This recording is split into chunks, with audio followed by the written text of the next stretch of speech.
So this is the third video in our series on the kingdom motif through the Scriptures. God had always intended to have a people for himself. His entire creation reflects that desire. He wanted a kingdom that he could rule over and bless with his protection and with his provision, and that his creatures could enjoy his presence forever and ever. And so the original creation was to be his kingdom, but as we have seen through the first 11 chapters of Genesis, there were rebellions. Man falls into sin.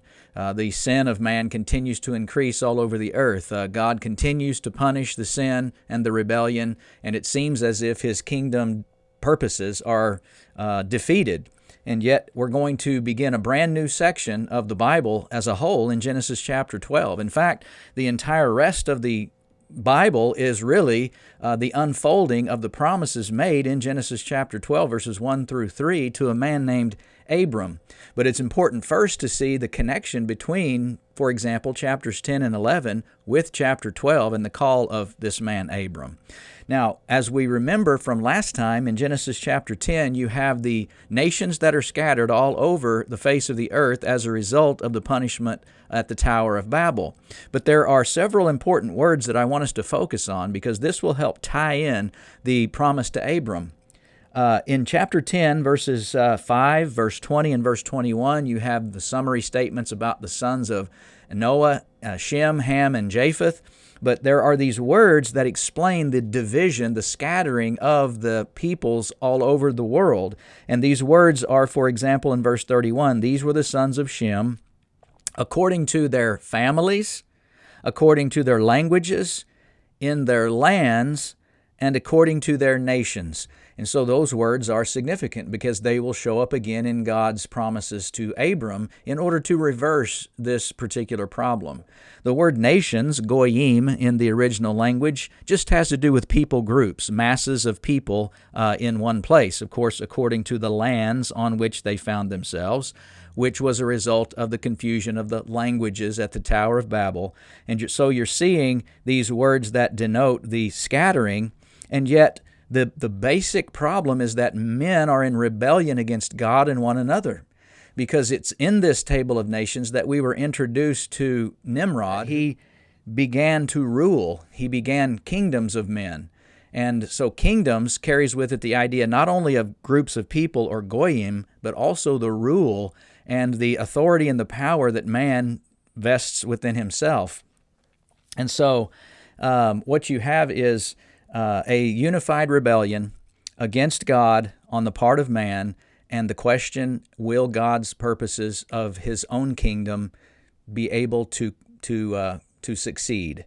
And with Genesis chapter 12, you have the answer to that question. So there are 3 chapters in Genesis chapters 12 and following that are important for this particular theme, and they are chapters 12, chapter 15, and chapter 17. And there are important lessons along these lines from each of those chapters, and so let's focus on it. Now remember those words, and notice the call of Abram, Genesis chapter 12, verses 1 through 3. Get out of your country and from your family, so from your family, and from your father's house to a land that I will show you, and I will make you a great nation. And I will bless you and make your name great. So those first 3 words that are highlighted there have to do with those verses we read in chapter 10, family, land, nation. God is calling a man out of the nations in order to form a nation through which all the nations of the earth will be blessed.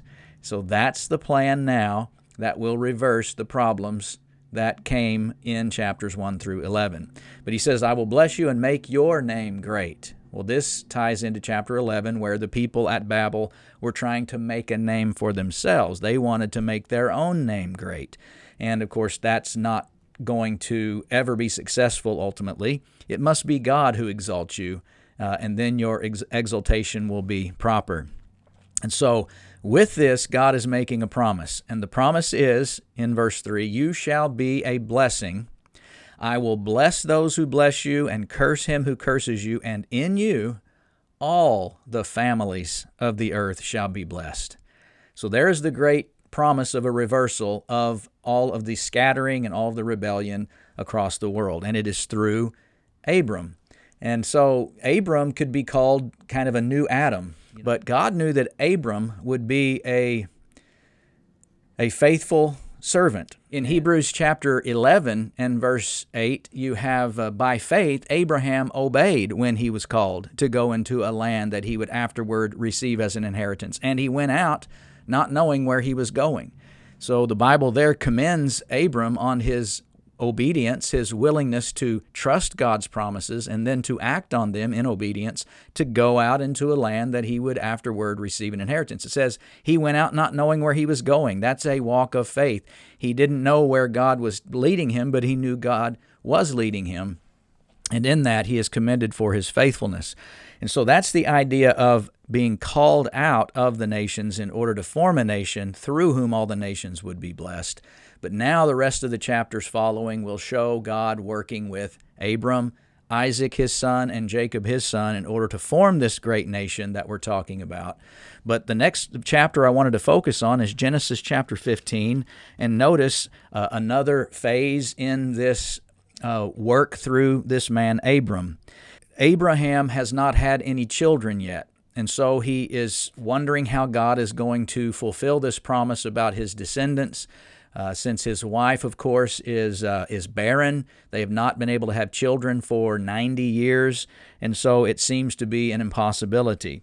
And yet in Genesis chapter 15, verse 5, God brought him outside and said, "Look now toward heaven and count the stars if you are able to number them." And he said to him, "So shall your descendants be."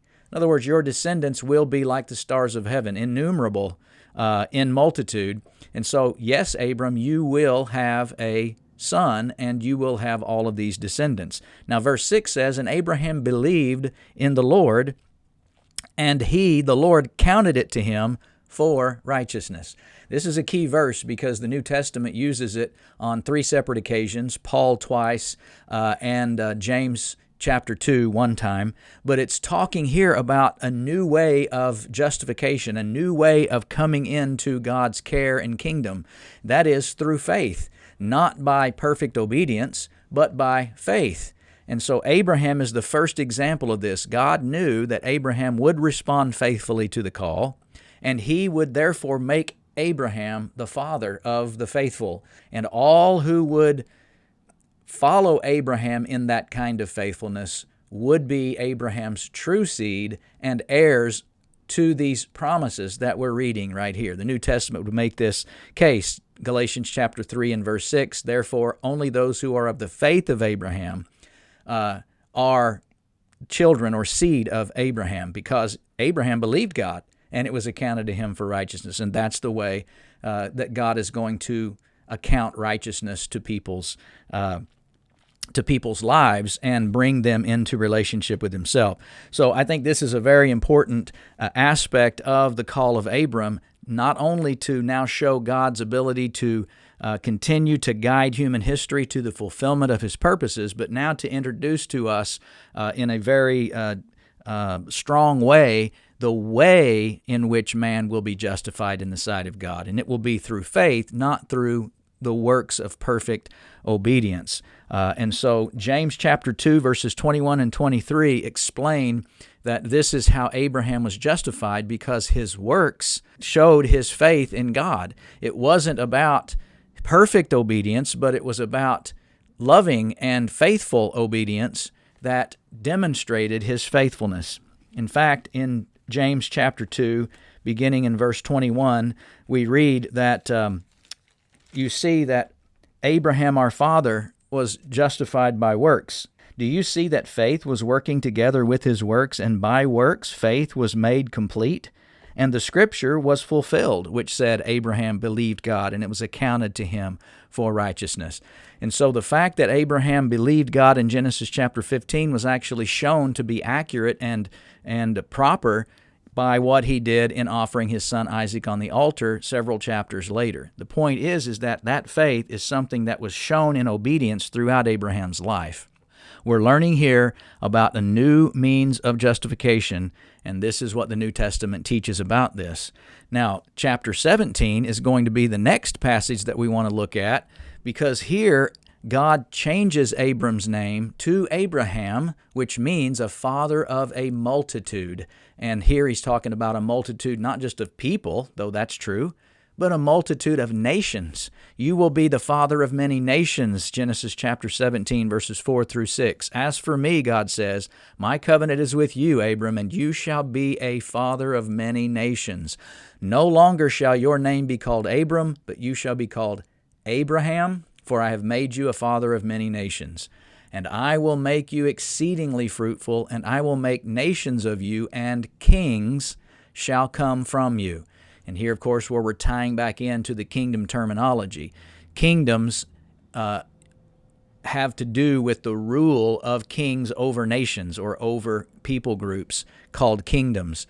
And so here God is saying, I am going to bring out of you a special kingdom, and through that kingdom, I will be able to bless my people.